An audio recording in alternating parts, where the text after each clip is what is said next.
Buena cabros, soy el Cachalote y leeré el libro El túnel de Ernesto Sábato, del capítulo 1 al 14. Bueno, empecemos. En todo caso, había un solo túnel, oscuro y solitario el mío. A la amistad de Rogelio Frigerio, que ha resistido todas las asperezas y vicisitudes de las ideas. Capítulo 1. Bastará decir que soy Juan Pablo Castel, el pintor que mató a María Iribarne. Supongo que el proceso está en el recuerdo de todos y que no se necesitan mayores explicaciones sobre mi persona. Aunque ni el diablo sabe qué es lo que ha de recordar la gente, ni por qué. En realidad, siempre he pensado que no hay memoria colectiva, lo que quizás sea una forma de defensa de la especie humana. La frase todo tiempo pasado fue mejor no indica que antes sucedieran menos cosas malas, sino que felizmente la gente las echa en el olvido.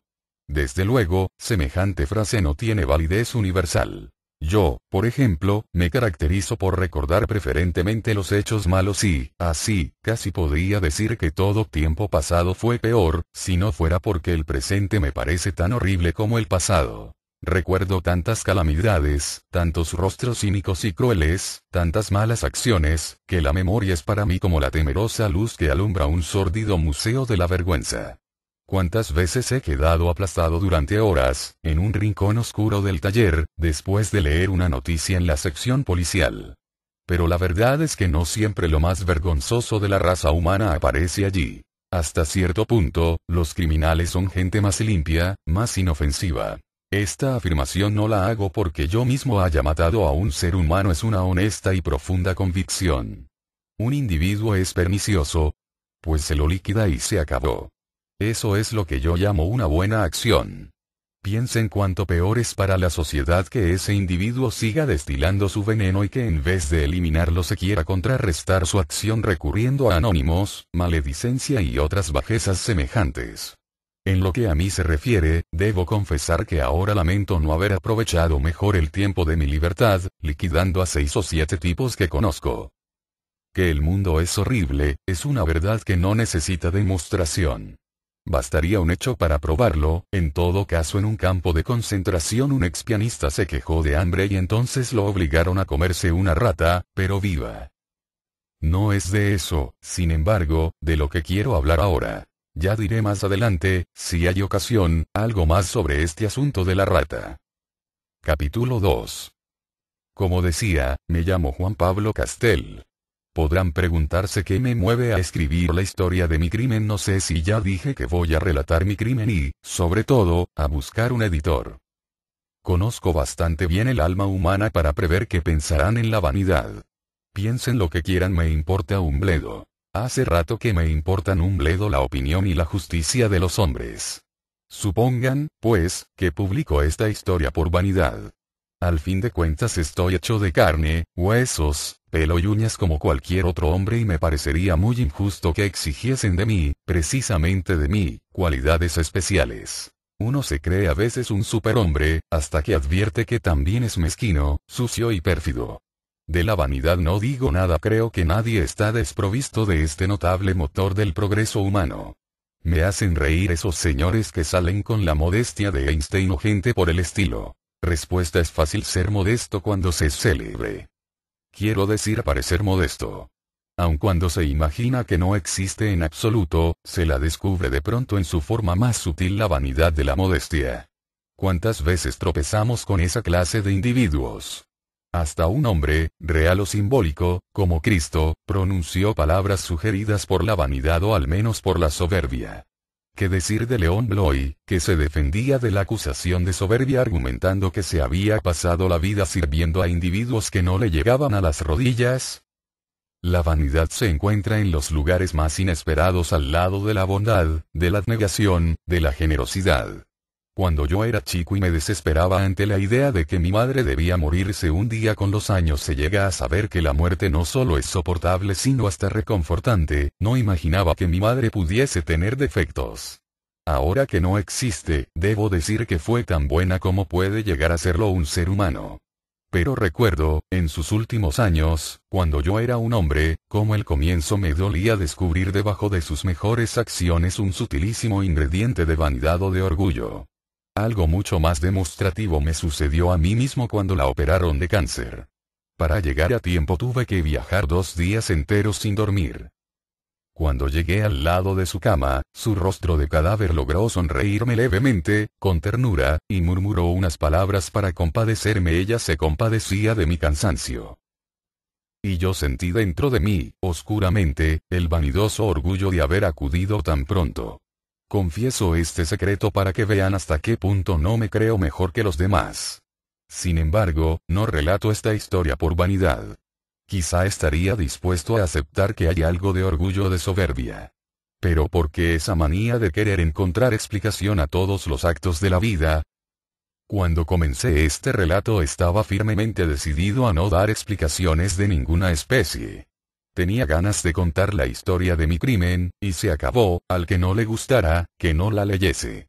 Aunque no lo creo, porque precisamente esa gente que siempre anda detrás de las explicaciones es la más curiosa y pienso que ninguno de ellos se perderá la oportunidad de leer la historia de un crimen hasta el final. Podría reservarme los motivos que me movieron a escribir estas páginas de confesión. Pero como no tengo interés en pasar por excéntrico, diré la verdad, que de todos modos es bastante simple. Pensé que podrían ser leídas por mucha gente, ya que ahora soy célebre. Y aunque no me hago muchas ilusiones acerca de la humanidad en general y de los lectores de estas páginas en particular, me anima la débil esperanza de que alguna persona llegue a entenderme. Aunque sea una sola persona. ¿Por qué se podrá preguntar alguien apenas una débil esperanza si el manuscrito ha de ser leído por tantas personas? Este es el género de preguntas que considero inútiles, y no obstante hay que preverlas, porque la gente hace constantemente preguntas inútiles, preguntas que el análisis más superficial revela innecesarias. Puedo hablar hasta el cansancio y a gritos delante de una asamblea de 100.000 rusos, nadie me entendería. ¿Se dan cuenta de lo que quiero decir? Existió una persona que podría entenderme. Pero fue, precisamente, la persona que maté. Capítulo 3. Todos saben que maté a María Iribarne Hunter. Pero nadie sabe cómo la conocí, qué relaciones hubo exactamente entre nosotros y cómo fui haciéndome a la idea de matarla. Trataré de relatar todo imparcialmente porque, aunque sufrí mucho por su culpa, no tengo la necia pretensión de ser perfecto. En el Salón de Primavera de 1946 presenté un cuadro llamado Maternidad. Era por el estilo de muchos otros anteriores. Como dicen los críticos en su insoportable dialecto, era sólido, estaba bien arquitecturado. Tenía, en fin, los atributos que esos charlatanes encontraban siempre en mis telas, incluyendo cierta cosa profundamente intelectual. Pero arriba, a la izquierda, a través de una ventanita, se veía una escena pequeña y remota, una playa solitaria y una mujer que miraba el mar. Era una mujer que miraba como esperando algo, quizá algún llamado apagado y distante. La escena sugería, en mi opinión, una soledad ansiosa y absoluta. Nadie se fijó en esta escena. Pasaban la mirada por encima, como por algo secundario, probablemente decorativo. Con excepción de una sola persona, nadie pareció comprender que esa escena constituía algo esencial. Fue el día de la inauguración. Una muchacha desconocida estuvo mucho tiempo delante de mi cuadro sin dar importancia, en apariencia, a la gran mujer en primer plano, la mujer que miraba jugar al niño. En cambio, miró fijamente la escena de la ventana y mientras lo hacía tuve la seguridad de que estaba aislada del mundo entero. No vio ni oyó a la gente que pasaba o se detenía frente a mi tela. La observé todo el tiempo con ansiedad. Después desapareció en la multitud, mientras yo vacilaba entre un miedo invencible y un angustioso deseo de llamarla. ¿Miedo de qué? Quizá, algo así como miedo de jugar todo el dinero de que se dispone en la vida a un solo número. Sin embargo, cuando desapareció, me sentí irritado, infeliz, pensando que podría no verla más, perdida entre los millones de habitantes anónimos de Buenos Aires. Esa noche volví a casa nervioso, descontento, triste. Hasta que se clausuró el salón, fui todos los días y me colocaba suficientemente cerca para reconocer a las personas que se detenían frente a mi cuadro. Pero no volvió a aparecer. Durante los meses que siguieron, solo pensé en ella, en la posibilidad de volver a verla. Y, en cierto modo, solo pinté para ella. Fue como si la pequeña escena de la ventana empezara a crecer y a invadir toda la tela y toda mi obra. Capítulo 4. Una tarde, por fin, la vi por la calle. Caminaba por la otra vereda, en forma resuelta, como quien tiene que llegar a un lugar definido a una hora definida. La reconocí inmediatamente. Podría haberla reconocido en medio de una multitud. Sentí una indescriptible emoción. Pensé tanto en ella, durante esos meses, imaginé tantas cosas, que al verla, no supe qué hacer. La verdad es que muchas veces había pensado y planeado minuciosamente mi actitud en caso de encontrarla. Creo haber dicho que soy muy tímido. Por eso había pensado y repensado un probable encuentro y la forma de aprovecharlo. La dificultad mayor con que siempre tropezaba en estos encuentros imaginarios era la forma de entrar en conversación. Conozco muchos hombres que no tienen dificultad en establecer conversación con una mujer desconocida. Confieso que en un tiempo les tuve mucha envidia, pues, aunque nunca fui mujeriego, o precisamente por no haberlo sido, en 2 o 3 oportunidades lamenté no poder comunicarme con una mujer, en esos pocos casos en que parece imposible resignarse a la idea de que será para siempre ajena a nuestra vida. Desgraciadamente, estuve condenado a permanecer ajeno a la vida de cualquier mujer. En esos encuentros imaginarios había analizado diferentes posibilidades. Conozco mi naturaleza y sé que las situaciones imprevistas y repentinas me hacen perder todo sentido, a fuerza de atolondramiento y de timidez. Había preparado, pues, algunas variantes que eran lógicas o por lo menos posibles. No es lógico que un amigo íntimo le mande a uno un anónimo insultante, pero todos sabemos que es posible. La muchacha, por lo visto, solía ir a salones de pintura. En caso de encontrarla en uno, me pondría a su lado y no resultaría demasiado complicado entrar en conversación a propósito de algunos de los cuadros expuestos. Después de examinar en detalle esta posibilidad, la abandoné. Yo nunca iba a salones de pintura. Puede parecer muy extraña esta actitud en un pintor, pero en realidad tiene explicación y tengo la certeza de que si me decidiese a darla todo el mundo me daría la razón. Bueno, quizá exagero al decir todo el mundo. No, seguramente exagero. La experiencia me ha demostrado que lo que a mí me parece claro y evidente casi nunca lo es para el resto de mis semejantes. Estoy tan quemado que ahora vacilo 1000 veces antes de ponerme a justificar o a explicar una actitud mía y, casi siempre, termino por encerrarme en mí mismo y no abrir la boca. Esa ha sido justamente la causa de que no me haya decidido hasta hoy a hacer el relato de mi crimen. Tampoco sé, en este momento, si valdrá la pena que explique en detalle este rasgo mío referente a los salones, pero temo que, si no lo explico, crean que es una mera manía, cuando en verdad obedece a razones muy profundas. Realmente, en este caso hay más de una razón. Diré antes que nada, que detesto los grupos, las sectas, las cofradías, los gremios y en general esos conjuntos de bichos que se reúnen por razones de profesión, de gusto o de manía semejante. Esos conglomerados tienen una cantidad de atributos grotescos, la repetición del tipo, la jerga, la vanidad de creerse superiores al resto. Observo que se está complicando el problema, pero no veo la manera de simplificarlo. Por otra parte, el que quiera dejar de leer esta narración en este punto no tiene más que hacerlo. De una vez por todas le hago saber que cuenta con mi permiso más absoluto. ¿Qué quiero decir con eso de repetición del tipo? Habrán observado qué desagradable es encontrarse con alguien que a cada instante guiña un ojo o tuerce la boca. Pero, imaginan a todos esos individuos reunidos en un club.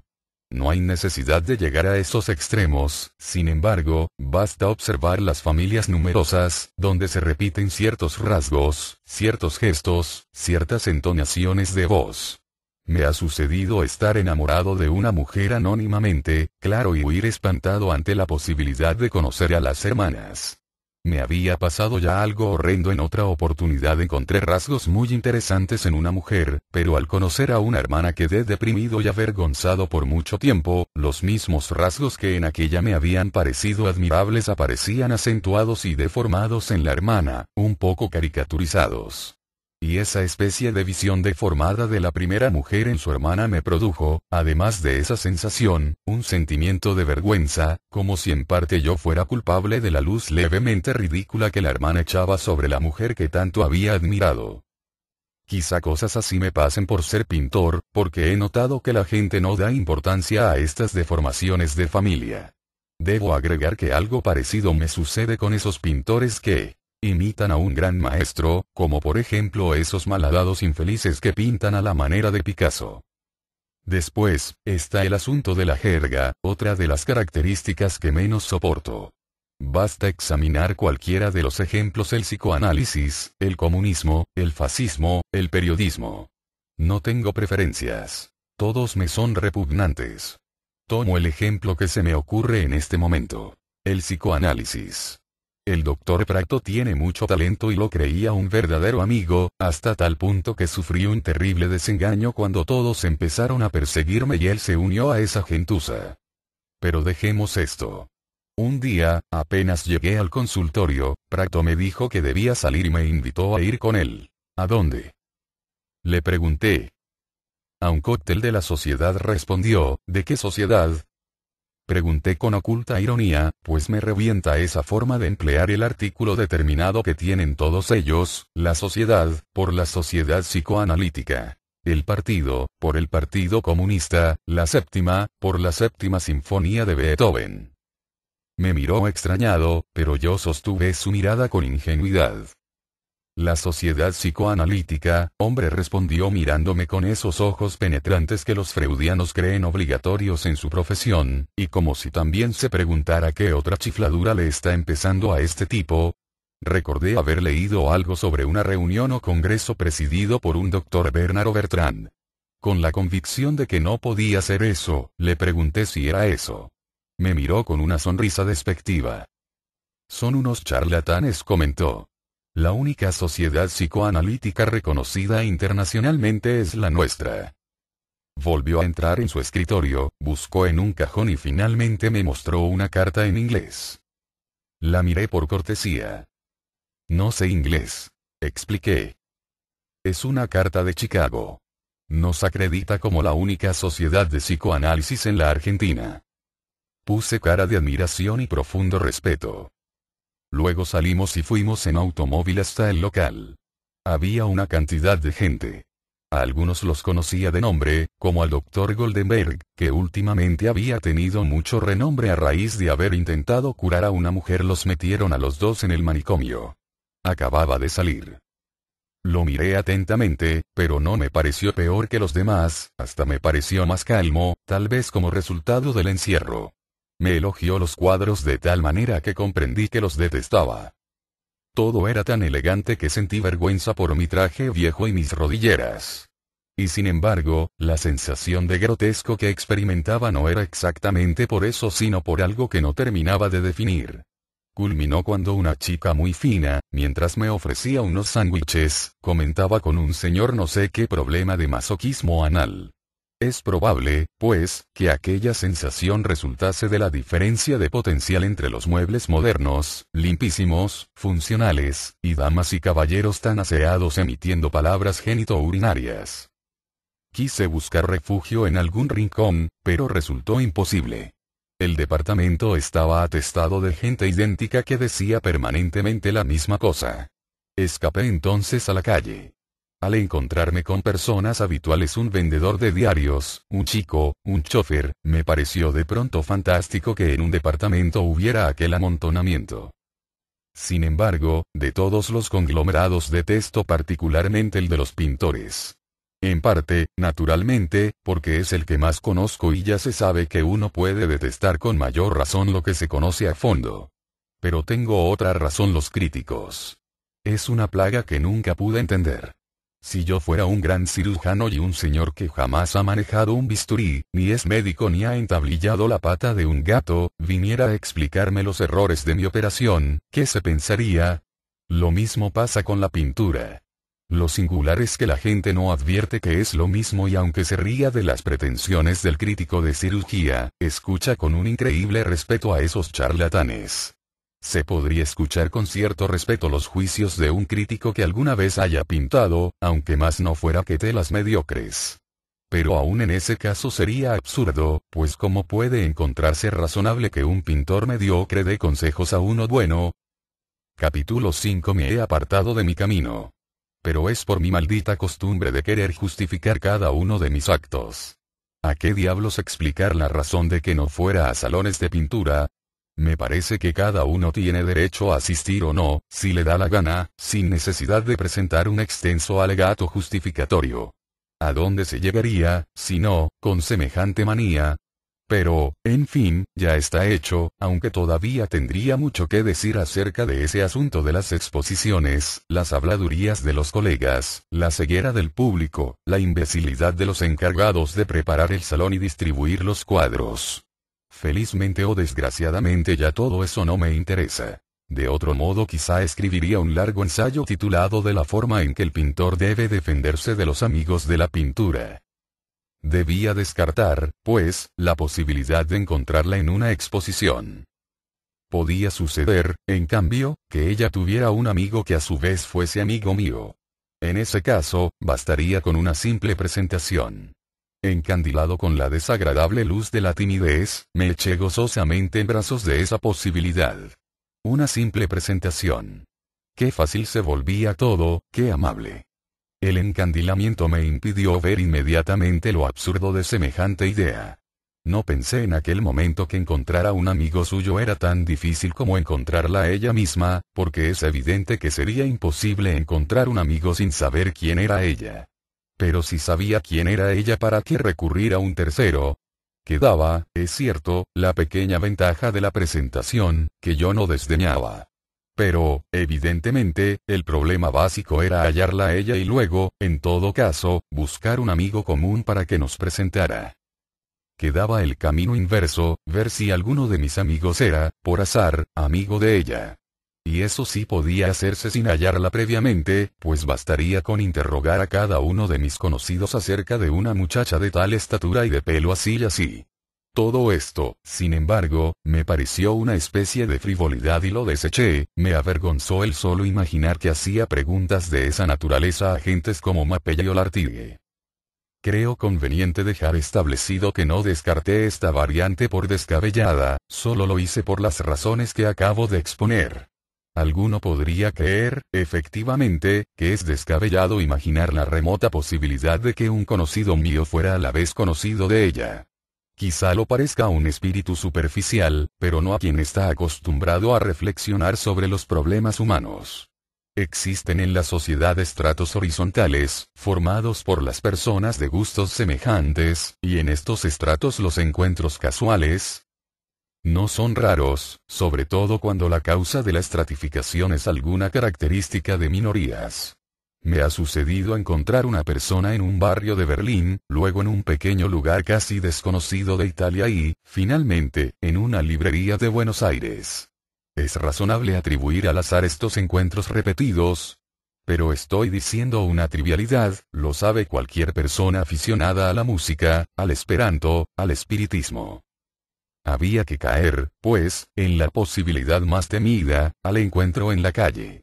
¿Cómo demonios hacen ciertos hombres para detener a una mujer, para entablar conversación y hasta para iniciar una aventura? Descarté sin más cualquier combinación que comenzara con una iniciativa mía. Mi ignorancia de esa técnica callejera y mi cara me indujeron a tomar esa decisión melancólica y definitiva.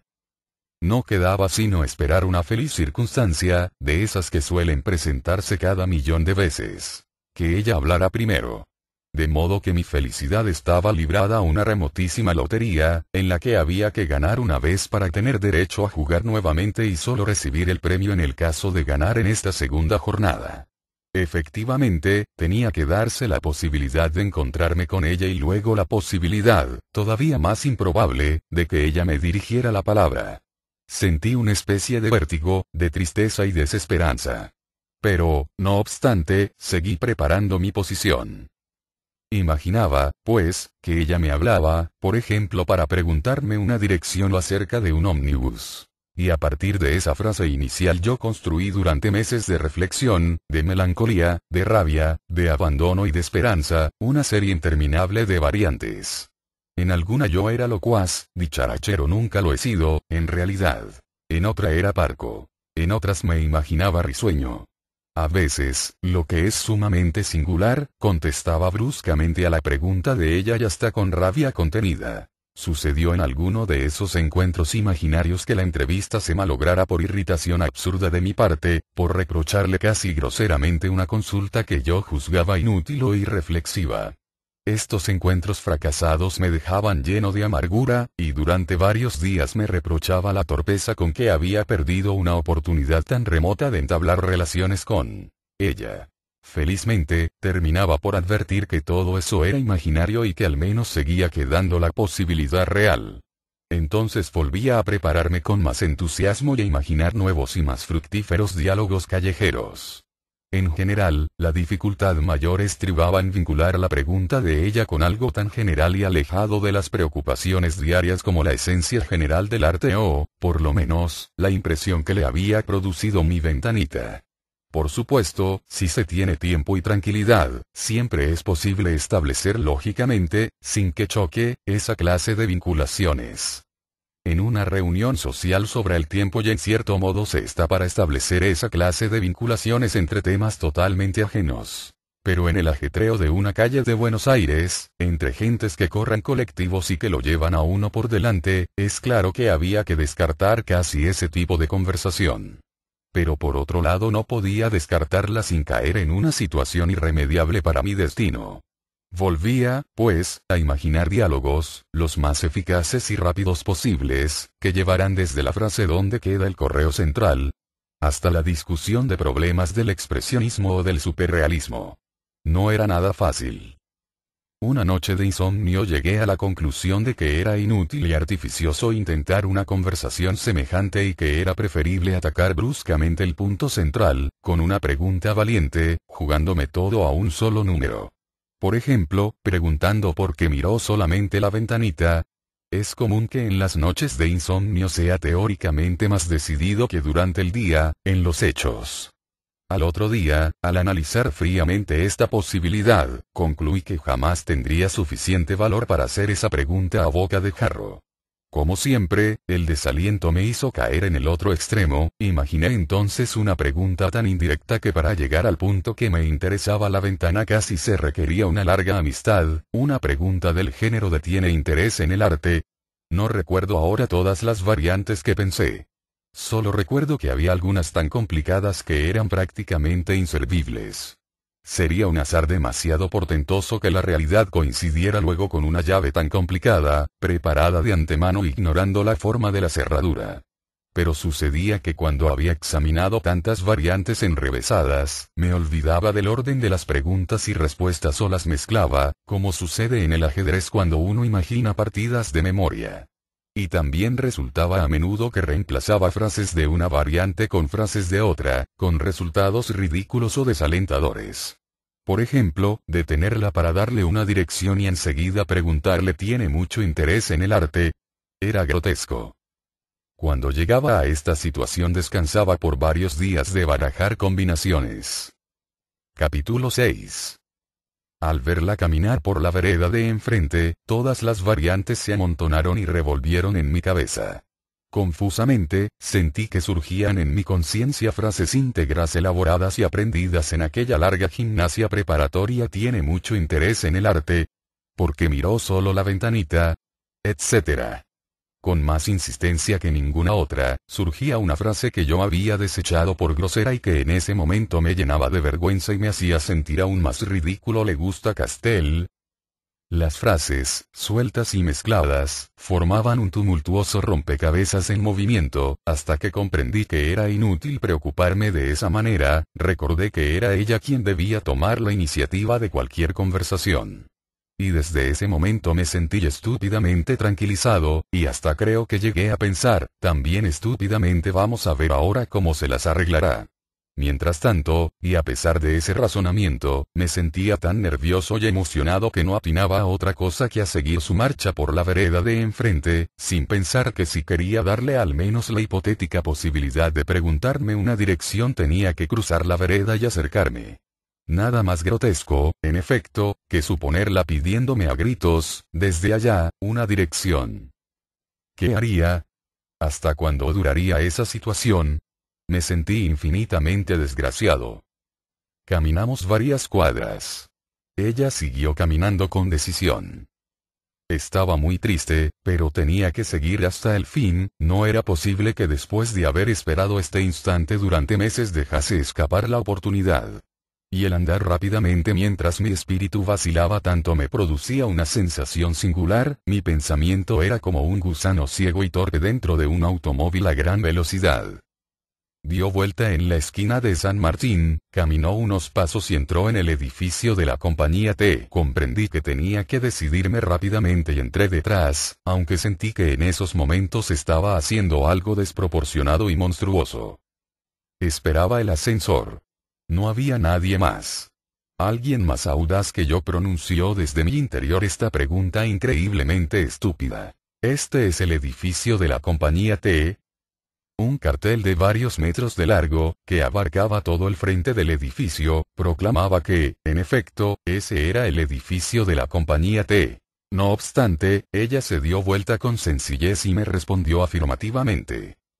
Más tarde, reflexionando sobre mi pregunta y sobre la sencillez y tranquilidad con que ella me respondió, llegué a la conclusión de que, al fin y al cabo, sucede que muchas veces uno no ve carteles demasiado grandes. Y que, por lo tanto, la pregunta no era tan irremediablemente estúpida como había pensado en los primeros momentos. Pero enseguida, al mirarme, se sonrojó tan intensamente, que comprendí me había reconocido. Una variante que jamás había pensado y sin embargo muy lógica, pues mi fotografía había aparecido muchísimas veces en revistas y diarios. Me emocioné tanto que solo atiné a otra pregunta desafortunada. Le dije bruscamente. ¿Por qué se sonroja? Se sonrojó aún más e iba a responder quizá algo cuando, ya completamente perdido el control, agregué atropelladamente. Usted se sonroja porque me ha reconocido. Y usted cree que esto es una casualidad, pero no es una casualidad, nunca hay casualidades. He pensado en usted varios meses. Hoy la encontré por la calle y la seguí. Tengo algo importante que preguntarle, algo referente a la ventanita, ¿comprende? Ella estaba asustada. ¿La ventanita? Balbuceó, ¿qué ventanita? Sentí que se me aflojaban las piernas. ¿Era posible que no la recordara? Entonces no le había dado la menor importancia, la había mirado por simple curiosidad. Me sentí grotesco y pensé vertiginosamente que todo lo que había pensado y hecho durante esos meses incluyendo esta escena era el colmo de la desproporción y del ridículo, una de esas típicas construcciones imaginarias mías, tan presuntuosas como esas reconstrucciones de un dinosaurio realizadas a partir de una vértebra rota. La muchacha estaba próxima al llanto. Pensé que el mundo se me venía abajo, sin que yo atinara nada tranquilo o eficaz. Me encontré diciendo algo que ahora me avergüenza escribir. Veo que me he equivocado. Buenas tardes. Salí apresuradamente y caminé casi corriendo en una dirección cualquiera. Habría caminado una cuadra cuando oí detrás una voz que me decía, «Señor, señor». Era ella, que me había seguido sin animarse a detenerme. Ahí estaba y no sabía cómo justificar lo que había pasado. En voz baja, me dijo, «Perdóneme, señor. Perdone mi estupidez». Estaba tan asustada. El mundo había sido, hacía unos instantes, un caos de objetos y seres inútiles. Sentí que volvía a rehacer y a obedecer a un orden. La escuché mudo. No advertí que usted preguntaba por la escena del cuadro, dijo temblorosamente. Sin darme cuenta, la agarré de un brazo. ¿Entonces la recuerda? Se quedó un momento sin hablar, mirando al suelo. Luego dijo con lentitud, la recuerdo constantemente. Después sucedió algo curioso, pareció arrepentirse de lo que había dicho porque se volvió bruscamente y echó casi a correr. Al cabo de un instante de sorpresa corrí tras ella, hasta que comprendí lo ridículo de la escena. Miré entonces a todos lados y seguí caminando con paso rápido pero normal. Esta decisión fue determinada por dos reflexiones. Primero, que era grotesco que un hombre conocido corriera por la calle detrás de una muchacha. Segundo, que no era necesario. Esto último era lo esencial, podría verla en cualquier momento, a la entrada o a la salida de la oficina. ¿A qué correr como loco? Lo importante, lo verdaderamente importante, era que recordaba la escena de la ventana, la recordaba constantemente. Estaba contento, me hallaba capaz de grandes cosas y solamente me reprochaba el haber perdido el control al pie del ascensor y ahora, otra vez, al correr como un loco detrás de ella, cuando era evidente que podría verla en cualquier momento en la oficina. Capítulo 7. En la oficina, me pregunté de pronto en voz alta, casi a gritos, sintiendo que las piernas se me aflojaban de nuevo. ¿Y quién me había dicho que trabajaba en esa oficina? ¿Acaso solo entra en una oficina la gente que trabaja allí? La idea de perderla por varios meses más, o quizá para siempre, me produjo un vértigo y ya sin reflexionar sobre las conveniencias corrí como un desesperado. Pronto me encontré en la puerta de la compañía T y ella no se veía por ningún lado. ¿Habría tomado ya el ascensor? Pensé interrogar al ascensorista, pero ¿cómo preguntarle? Podían haber subido ya muchas mujeres y tendría entonces que especificar detalles. ¿Qué pensaría el ascensorista? Caminé un rato por la vereda, indeciso. Luego crucé a la otra vereda y examiné el frente del edificio, no comprendo por qué, quizá con la vaga esperanza de ver asomarse a la muchacha por una ventana. Sin embargo, era absurdo pensar que pudiera asomarse para hacerme señas o cosas por el estilo. Solo vi el gigantesco cartel que decía, Compañía T. Juzgué a ojo que debería abarcar unos 20 metros de frente. Este cálculo aumentó mi malestar. Pero ahora no tenía tiempo de entregarme a ese sentimiento, ya me torturaría más tarde, con tranquilidad. Por el momento no vi otra solución que entrar. Enérgicamente, penetré en el edificio y esperé que bajara el ascensor. Pero a medida que bajaba noté que mi decisión disminuía, al mismo tiempo que mi habitual timidez crecía tumultuosamente. De modo que cuando la puerta del ascensor se abrió ya tenía perfectamente decidido lo que debía hacer, no diría una sola palabra. Claro que, en ese caso, ¿para qué tomar el ascensor? Resultaba violento, sin embargo, no hacerlo, después de haber esperado visiblemente en compañía de varias personas. ¿Cómo se interpretaría un hecho semejante? No encontré otra solución que tomar el ascensor, manteniendo, claro, mi punto de vista de no pronunciar una sola palabra. Cosa perfectamente factible y hasta más normal que lo contrario. Lo corriente es que nadie tenga la obligación de hablar en el interior de un ascensor, a menos que uno sea amigo del ascensorista, en cuyo caso es natural preguntarle por el tiempo o por el hijo enfermo. Pero como yo no tenía ninguna relación y en verdad jamás hasta ese momento había visto a ese hombre, mi decisión de no abrir la boca no podía producir la más mínima complicación. El hecho de que hubiera varias personas facilitaba mi trabajo, pues lo hacía pasar inadvertido.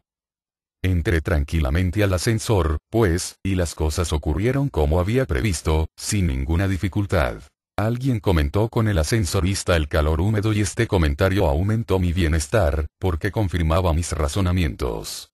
Experimenté una ligera nerviosidad cuando dije octavo, pero solo podría haber sido notada por alguien que estuviera enterado de los fines que yo perseguía en ese momento. Al llegar al piso octavo, vi que otra persona salía conmigo, lo que computaba un poco la situación. Caminando con lentitud esperé que el otro entrara en una de las oficinas mientras yo todavía caminaba a lo largo del pasillo. Entonces respiré tranquilo. Di unas vueltas por el corredor, fui hasta el extremo, miré el panorama de Buenos Aires por una ventana, me volví y llamé por fin el ascensor. Al poco rato estaba en la puerta del edificio sin que hubiera sucedido ninguna de las escenas desagradables que había temido, preguntas raras del ascensorista, etc.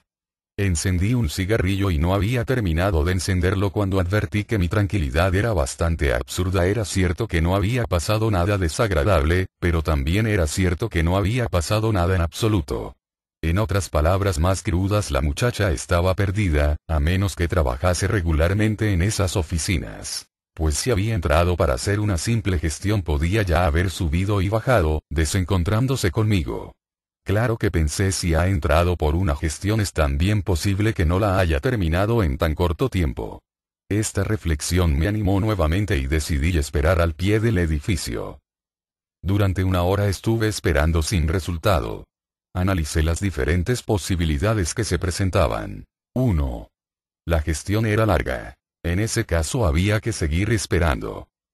2.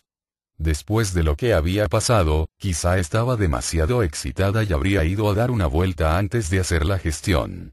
También correspondía esperar. 3.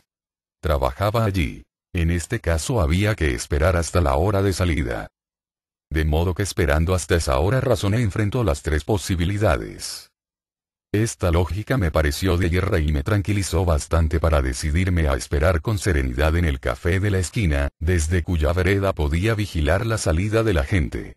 Pedí cerveza y miré el reloj, eran las 3:15. A medida que fue pasando el tiempo me fui afirmando en la última hipótesis, trabajaba allí. A las 6 me levanté, pues me parecía mejor esperar en la puerta del edificio, seguramente saldría mucha gente de golpe y era posible que no la viera desde el café.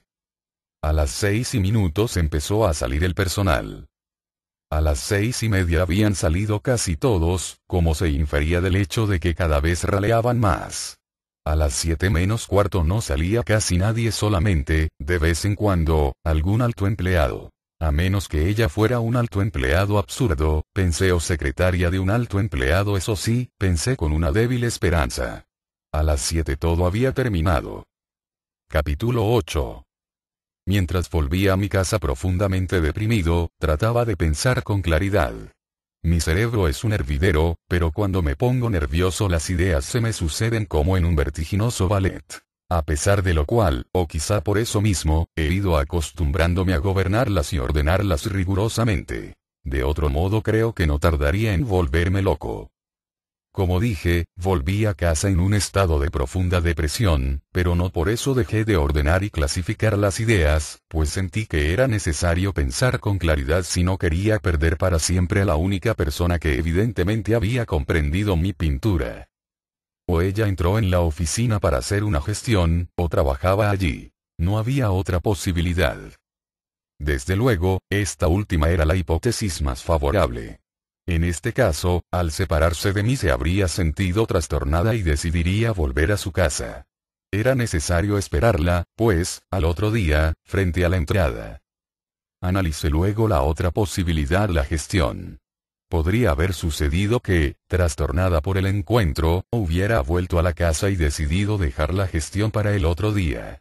También en este caso correspondía esperarla en la entrada. Estas dos eran las posibilidades favorables.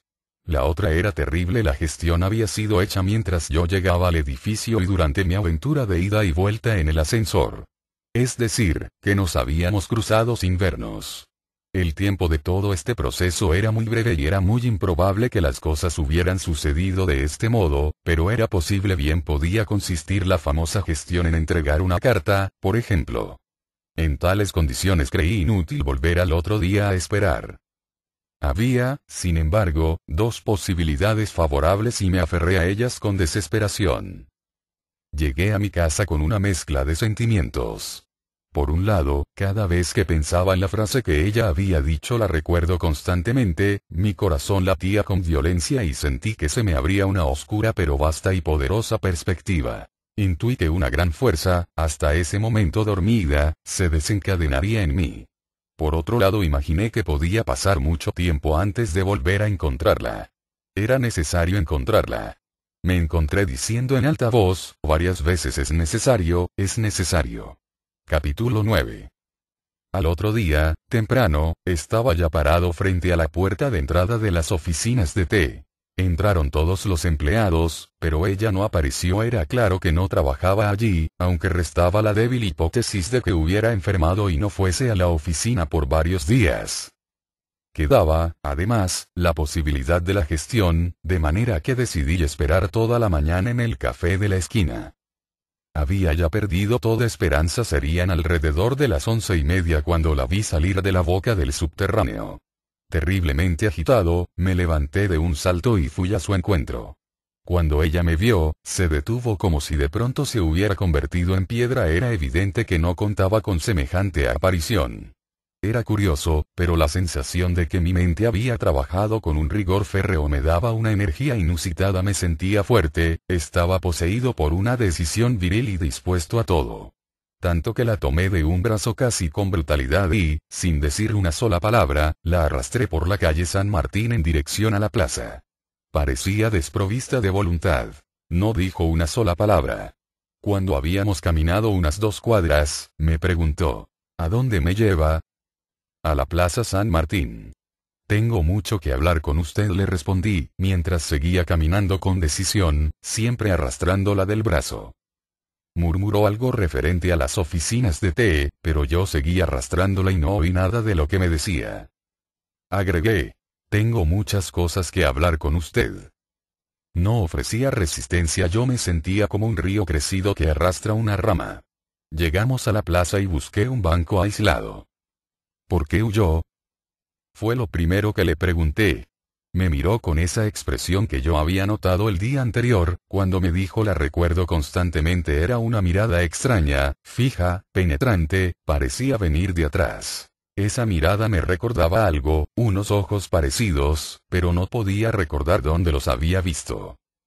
No sé, respondió finalmente. También querría huir ahora. Le apreté el brazo. Prométame que no se irá nunca más. La necesito mucho, le dije. Volvió a mirarme como si me escrutara, pero no hizo ningún comentario. Después fijó sus ojos en un árbol lejano. De perfil no me recordaba nada. Su rostro era hermoso, pero tenía algo duro. El pelo era largo y castaño. Físicamente, no aparentaba mucho más de 26 años, pero existía en ella algo que sugería edad, algo típico de una persona que ha vivido mucho. No canas ni ninguno de esos indicios puramente materiales, sino algo indefinido y seguramente de orden espiritual. Quizá la mirada, pero ¿hasta qué punto se puede decir que la mirada de un ser humano es algo físico?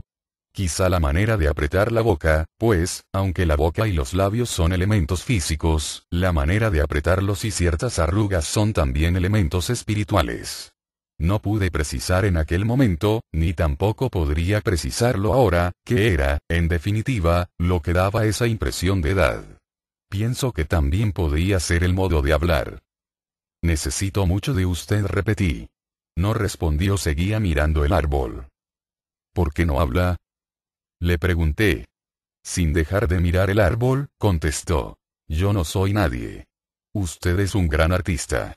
No veo para qué me puede necesitar. Le grité brutalmente. Le digo que la necesito. ¿Me entiende?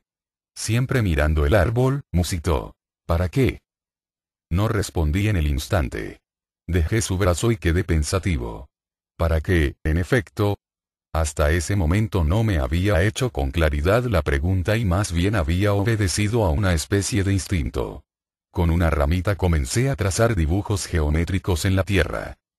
No sé, murmuré al cabo de un buen rato. Todavía no lo sé. Reflexionaba intensamente y con la ramita complicaba cada vez más los dibujos. Mi cabeza es un laberinto oscuro. A veces hay como relámpagos que iluminan algunos corredores. Nunca termino de saber por qué hago ciertas cosas. No, no es eso. Me sentía bastante tonto, de ninguna manera era esa mi forma de ser. Hice un gran esfuerzo mental, ¿acaso yo no razonaba? Por el contrario, mi cerebro estaba constantemente razonando como una máquina de calcular. Por ejemplo, en esta misma historia no me había pasado meses razonando y barajando hipótesis y clasificándolas. Y, en cierto modo, no había encontrado a María al fin, gracias a mi capacidad lógica. Sentí que estaba cerca de la verdad, muy cerca, y tuve miedo de perderla. Hice un enorme esfuerzo. Grité. No es que no sepa razonar. Al contrario, razono siempre. Pero imagine usted un capitán que en cada instante fija matemáticamente su posición y sigue su ruta hacia el objetivo con un rigor implacable. Pero que no sabe por qué va hacia ese objetivo, ¿entiende? Me miró un instante con perplejidad. Luego volvió nuevamente a mirar el árbol. Siento que usted será algo esencial para lo que tengo que hacer, aunque todavía no me doy cuenta de la razón. Volví a dibujar con la ramita y seguí haciendo un gran esfuerzo mental. Al cabo de un tiempo, agregué. Por lo pronto sé que es algo vinculado a la escena de la ventana. Usted ha sido la única persona que le ha dado importancia. Yo no soy crítico de arte, murmuró. Me enfurecí y grité. No me hable de esos cretinos. Se dio vuelta sorprendida. Yo bajé entonces la voz y le expliqué por qué no creía en los críticos de arte, en fin, la teoría del bisturí y todo eso. Me escuchó siempre sin mirarme y cuando yo terminé comentó. Usted se queja, pero los críticos siempre lo han elogiado. Me indigné, peor para mí. ¿No comprende? Es una de las cosas que me han amargado y que me han hecho pensar que ando por el mal camino. Fíjese por ejemplo lo que ha pasado en este salón. Ni uno solo de esos charlatanes se dio cuenta de la importancia de esa escena. Hubo una sola persona que le ha dado importancia a usted. Y usted no es un crítico. No, en realidad hay otra persona que le ha dado importancia, pero negativa, me lo ha reprochado, le tiene aprensión, casi asco. En cambio, usted. Siempre mirando hacia adelante dijo, lentamente. ¿Y no podría ser que yo tuviera la misma opinión? ¿Qué opinión? La de esa persona. La miré ansiosamente. Pero su cara, de perfil, era inescrutable, con sus mandíbulas apretadas. Respondí con firmeza. Usted piensa como yo. ¿Y qué es lo que piensa usted? No sé, tampoco podría responder a esa pregunta. Mejor podría decirle que usted siente como yo. Usted miraba aquella escena como la habría podido mirar yo en su lugar. No sé qué piensa y tampoco sé lo que pienso yo, pero sé que piensa como yo. Pero entonces usted no piensa sus cuadros. Antes los pensaba mucho, los construía como se construye una casa. Pero esa escena no. Sentía que debía pintarla así, sin saber bien por qué. Y sigo sin saber. En realidad, no tiene nada que ver con el resto del cuadro y hasta creo que uno de esos idiotas me lo hizo notar. Estoy caminando a tientas, y necesito su ayuda porque sé que siente como yo. No sé exactamente lo que piensa usted. Comenzaba a impacientarme. Le respondí secamente. No le digo que no sé lo que pienso. Si pudiera decir con palabras claras lo que siento, sería casi como pensar claro. ¿No es cierto? Sí, es cierto. Me callé un momento y pensé, tratando de ver claro. Después agregué, podría decirse que toda mi obra anterior es más superficial. ¿Qué obra anterior? La anterior a la ventana.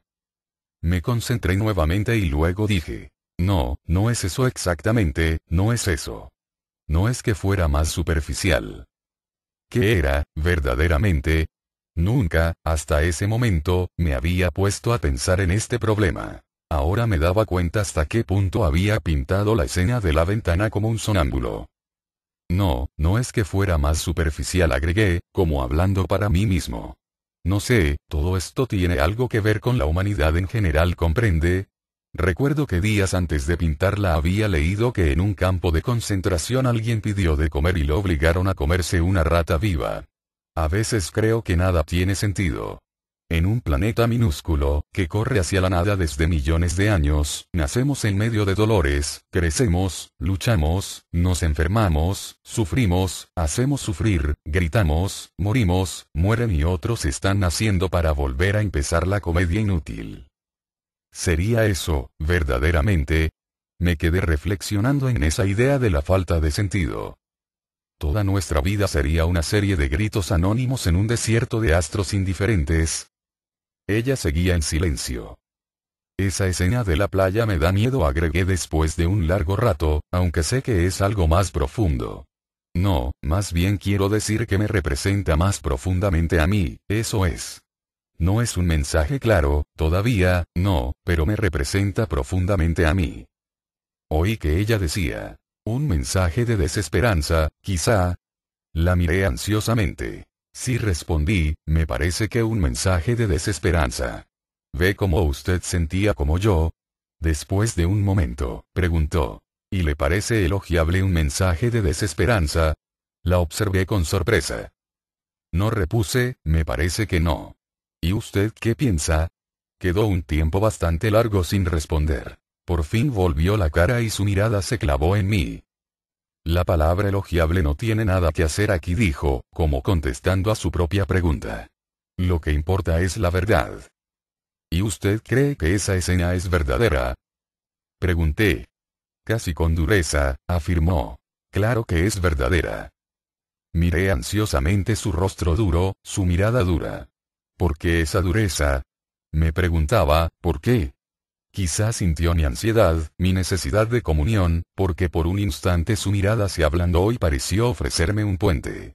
Pero sentí que era un puente transitorio y frágil colgado sobre un abismo. Con una voz también diferente, agregó. Pero no sé qué ganará con verme. Hago mal a todos los que se me acercan.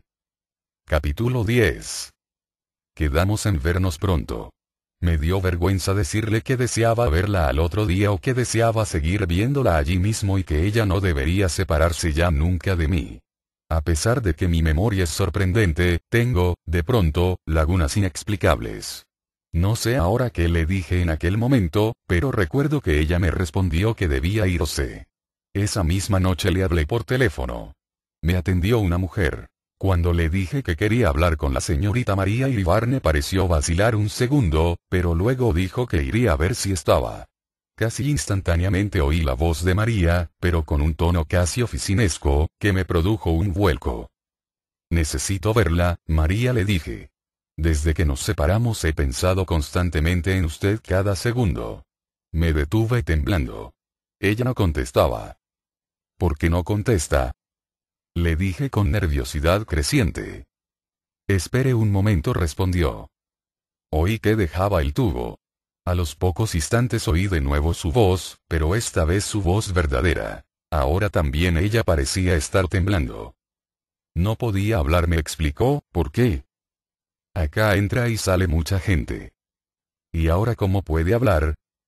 Porque cerré la puerta. Cuando cierro la puerta saben que no deben molestarme.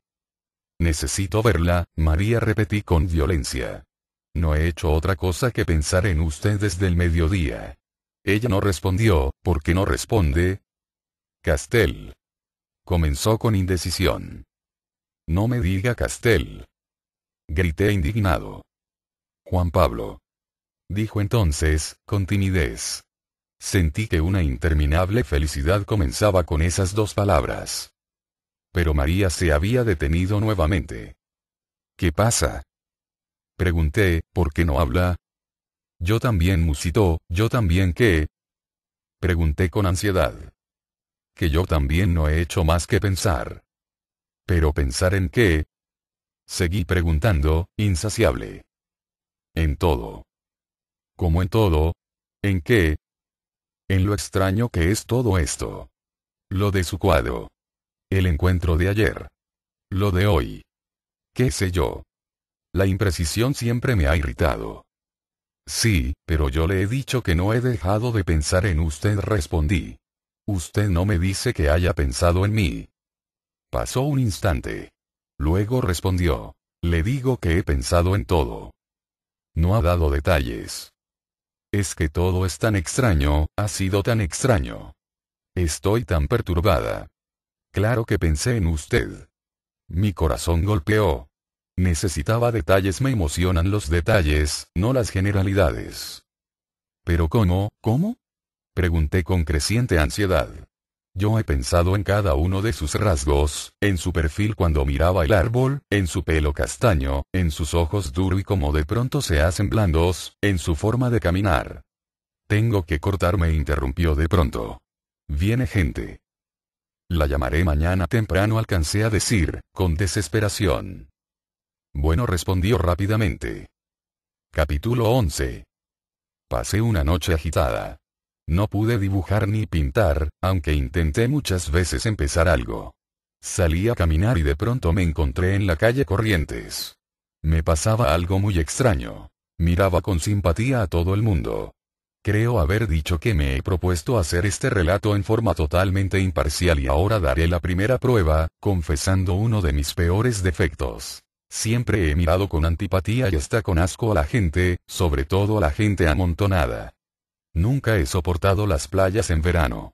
Algunos hombres, algunas mujeres aisladas me fueron muy queridos, por otros sentí admiración, no soy envidioso, por otros tuve verdadera simpatía. Por los chicos siempre tuve ternura y compasión, sobre todo cuando, mediante un esfuerzo mental, trataba de olvidar que al fin serían hombres como los demás. Pero, en general, la humanidad me pareció siempre detestable.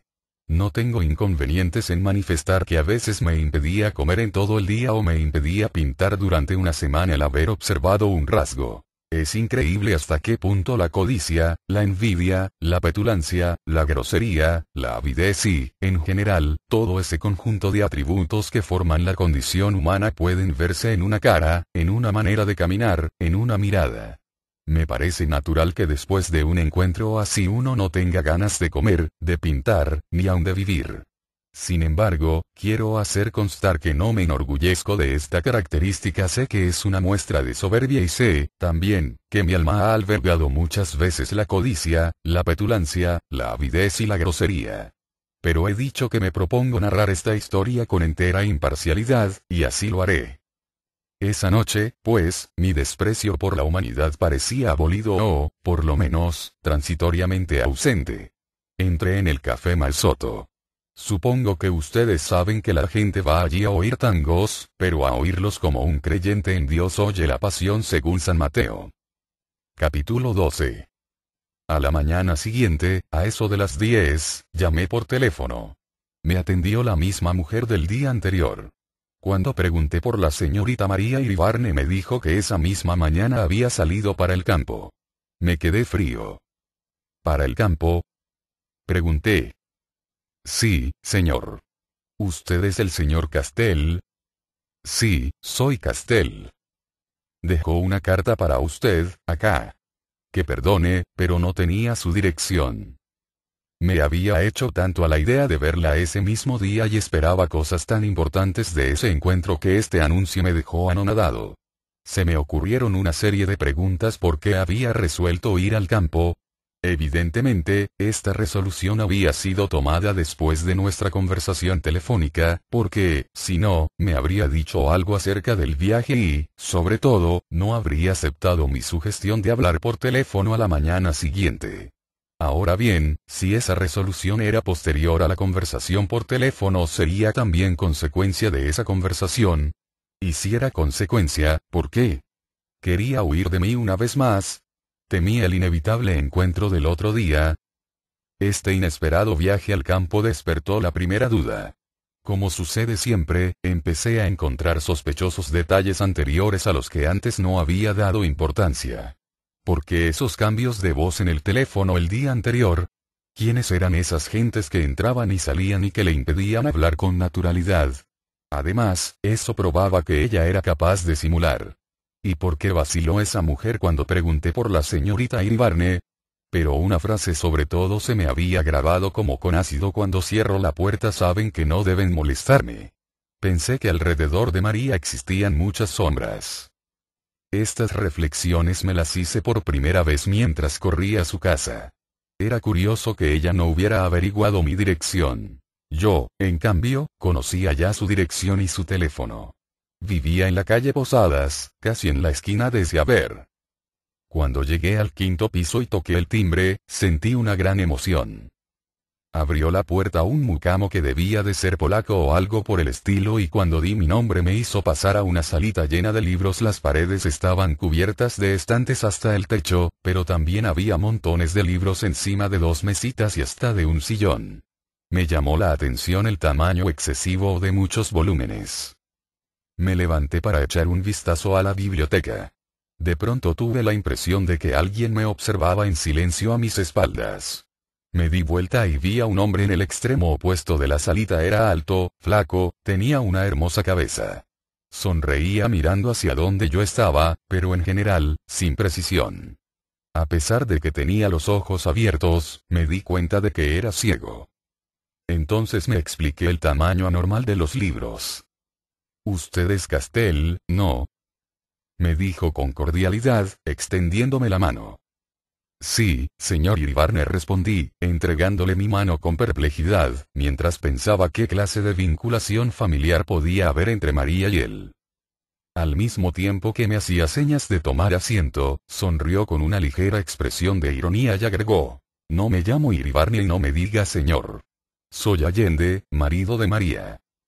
Acostumbrado a valorizar y quizá interpretar los silencios, añadió inmediatamente: María usa siempre su apellido de soltera. Yo estaba como una estatua. María me ha hablado mucho de su pintura. Como quedé ciego hace pocos años, todavía puedo imaginar bastante bien las cosas. Parecía como si quisiera disculparse de su ceguera. Yo no sabía qué decir. Cómo ansiaba estar solo, en la calle, para pensar en todo. Sacó una carta de un bolsillo y me la alcanzó. Acá está la carta, dijo con sencillez, como si no tuviera nada de extraordinario. Tomé la carta e iba a guardarla cuando el ciego agregó, como si hubiera visto mi actitud: léala, no más. Aunque siendo de María no debe de ser nada urgente. Yo temblaba. Abrí el sobre, mientras él encendía un cigarrillo, después de haberme ofrecido uno. Saqué la carta. Decía una sola frase: yo también pienso en usted. María, cuando el ciego oyó doblar el papel, preguntó: nada urgente, supongo. Hice un gran esfuerzo y respondí: no, nada urgente. Me sentí una especie de monstruo, viendo sonreír al ciego, que me miraba con los ojos bien abiertos. Así es, María dijo, como pensando para sí. Muchos confunden sus impulsos con urgencias. María hace, efectivamente, con rapidez, cosas que no cambian la situación. ¿Cómo le explicaré? Miró abstraído hacia el suelo, como buscando una explicación más dará. Al rato, dijo: como alguien que estuviera parado en un desierto y de pronto cambiase de lugar con gran rapidez. ¿Comprende? La velocidad no importa, siempre se está en el mismo paisaje. Fumó y pensó un instante más, como si yo no estuviera. Luego agregó: aunque no sé si es esto, exactamente. No tengo mucha habilidad para las metáforas. No veía el momento de huir de aquella sala maldita. Pero el ciego no parecía tener apuro. ¡Qué abominable comedia es esta!, pensé. Ahora, por ejemplo, prosiguió Allende, se levanta temprano y me dice que se va a la estancia. ¿A la estancia?, pregunté inconscientemente. Sí, a la estancia nuestra. Es decir, a la estancia de mi abuelo. Pero ahora está en manos de mi primo Hunter. Supongo que lo conoce. Esta nueva revelación me llenó de zozobra y al mismo tiempo de despecho. ¿Qué podría encontrar María en ese imbécil mujeriego y cínico? Traté de tranquilizarme, pensando que ella no iría a la estancia por Hunter sino, simplemente, porque podría gustarle la soledad del campo y porque la estancia era de la familia. Pero quedé muy triste. He oído hablar de él, dije, con amargura. Antes de que el ciego pudiese hablar agregué, con brusquedad: tengo que irme. Caramba, cómo lo lamento, comentó Allende. Espero que volvamos a vernos. Sí, naturalmente, dije. Me acompañó hasta la puerta. Le di la mano y salí corriendo. Mientras bajaba en el ascensor, me repetía con rabia: qué abominable comedia es esta. Capítulo 13. Necesitaba despejarme y pensar con tranquilidad. Caminé por Posadas hacia el lado de la Recoleta. Mi cabeza era un pandemonio, una cantidad de ideas, sentimientos de amor y de odio, preguntas, resentimientos y recuerdos se mezclaban y aparecían sucesivamente. ¿Qué idea era esta, por ejemplo, de hacerme ir a la casa a buscar una carta y hacérmela entregar por el marido? Y como no me había advertido que era casada. ¿Y qué diablos tenía que hacer en la estancia con el sinvergüenza de Hunter? ¿Y por qué no había esperado mi llamado telefónico? ¿Y ese ciego, qué clase de bicho era? Dije ya que tengo una idea desagradable de la humanidad. Debo confesar ahora que los ciegos no me gustan nada y que siento delante de ellos una impresión semejante a la que me producen ciertos animales, fríos, húmedos y silenciosos, como las víboras. Si se agrega el hecho de leer delante de él una carta de la mujer que decía: yo también pienso en usted, no es difícil adivinar la sensación de asco que tuve en aquellos momentos.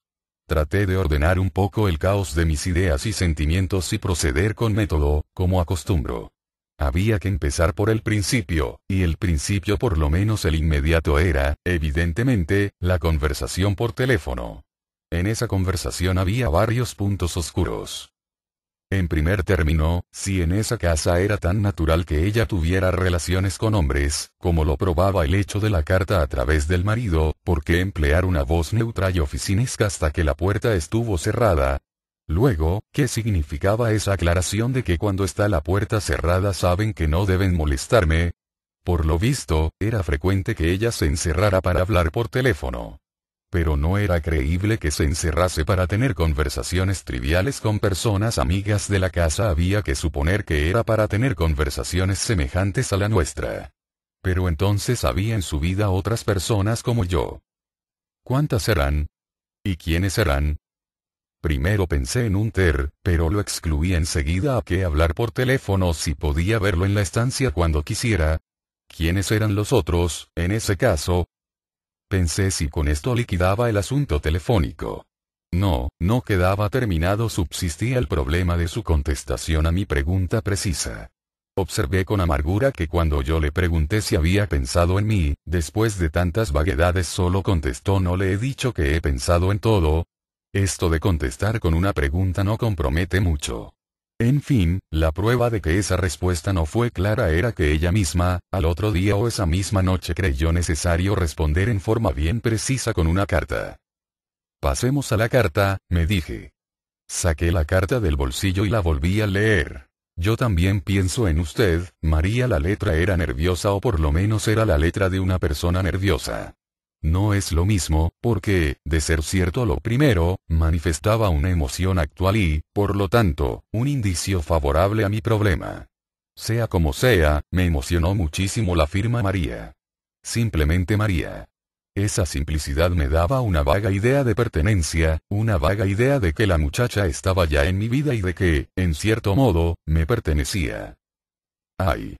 Mis sentimientos de felicidad son tan poco duraderos. Esa impresión, por ejemplo, no resistía el menor análisis. ¿Acaso el marido no la llamaba también María? Y seguramente Hunter también la llamaría así. ¿De qué otra manera podía llamarla? ¿Y las otras personas con las que hablaba a puertas cerradas? Me imagino que nadie habla a puertas cerradas a alguien que respetuosamente dice señorita Iribarne, señorita Iribarne. Ahora caía en la cuenta de la vacilación que había tenido la mucama la primera vez que hablé por teléfono. ¡Qué grotesco! Pensándolo bien, era una prueba más de que ese tipo de llamado no era totalmente novedoso. Evidentemente, la primera vez que alguien preguntó por la señorita Iribarne, la mucama, extrañada, debió forzosamente haber corregido, recalcándolo de señora. Pero, naturalmente, a fuerza de repeticiones, la mucama había terminado por encogerse de hombros y pensar que era preferible no meterse en rectificaciones. Vaciló, era natural. Pero no me corrigió. Volviendo a la carta, reflexioné que había motivo para una cantidad de deducciones. Empecé por el hecho más extraordinario: la forma de hacerme llegar la carta. Recordé el argumento que me transmitió la mucama: que perdone, pero no tenía la dirección. Era cierto, ni ella me había pedido la dirección ni a mí se me había ocurrido dársela. Pero lo primero que yo habría hecho en su lugar era buscarla en la guía de teléfonos. No era posible atribuir su actitud a una inconcebible pereza, y entonces era inevitable una conclusión: María deseaba que yo fuera a la casa y me enfrentase con el marido. ¿Pero por qué? En este punto se llegaba a una situación sumamente complicada. Podía ser que ella experimentara placer en usar al marido de intermediario. Podía ser el marido el que experimentase placer. Podían ser los dos. Fuera de estas posibilidades patológicas que daba una natural, María había querido hacerme saber que era casada para que yo viera la inconveniencia de seguir adelante. Estoy seguro de que muchos de los que ahora están leyendo estas páginas se pronunciarán por esta última hipótesis y juzgarán que solo un hombre como yo puede elegir alguna de las otras. En la época en que yo tenía amigos, muchas veces se han reído de mi manía de elegir siempre los caminos más enrevesados. Yo me pregunto por qué la realidad ha de ser simple.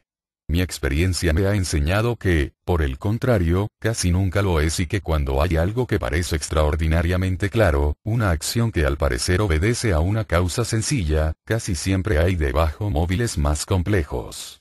Un ejemplo de todos los días: la gente que da limosnas. En general, se considera que es más generosa y mejor que la gente que no las da. Me permitiré tratar con el mayor desdén esta teoría simplista. Cualquiera sabe que no se resuelve el problema de un mendigo. De un mendigo auténtico con un peso o un pedazo de pan solamente se resuelve el problema psicológico del señor que compra así, por casi nada, su tranquilidad espiritual y su título de generoso. Júzguese hasta qué punto esa gente es mezquina cuando no se decide a gastar más de $1 por día para asegurar su tranquilidad espiritual y la idea reconfortante y vanidosa de su bondad. Cuanta más pureza de espíritu y cuanto más valor se requiere para sobrellevar la existencia de la miseria humana sin esta hipócrita y usuaria operación. Pero volvamos a la carta. Solamente un espíritu superficial podría quedarse con la misma hipótesis, pues se derrumba al menor análisis. María quería hacerme saber que era casada para que yo viese la inconveniencia de seguir adelante. Muy bonito. Pero ¿por qué en ese caso recurrir a un procedimiento tan engorroso y cruel? ¿No podría habérmelo dicho personalmente y hasta por teléfono? ¿No podría haberme escrito, de no tener valor para decírmelo? Quedaba todavía un argumento tremendo porque la carta, en ese caso, no decía que era casada, corno yo lo podía ver, y no rogaba que tomara nuestras relaciones en un sentido más tranquilo. No, señores. Por el contrario, la carta era una carta destinada a consolidar nuestras relaciones, a alentarlas y a conducirlas por el camino más peligroso. Quedaban, al parecer, las hipótesis patológicas. ¿Era posible que María sintiera placer en emplear a Allende de intermediario? ¿O era él quien buscaba esas oportunidades?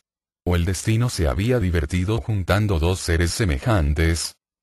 De pronto me arrepentí de haber llegado a esos extremos, con mi costumbre de analizar indefinidamente hechos y palabras.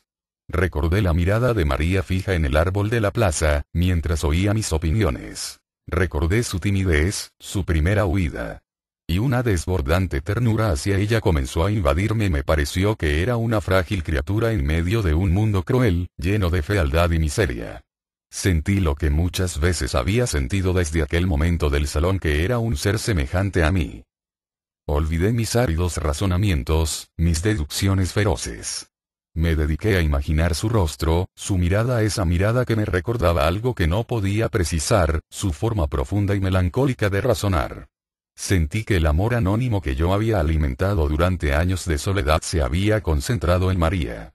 ¿Cómo podía pensar cosas tan absurdas? Traté de olvidar, pues, todas mis estúpidas deducciones acerca del teléfono, la carta, la estancia, Hunter. Pero no pude. Fin de la primera parte. Nos vemos.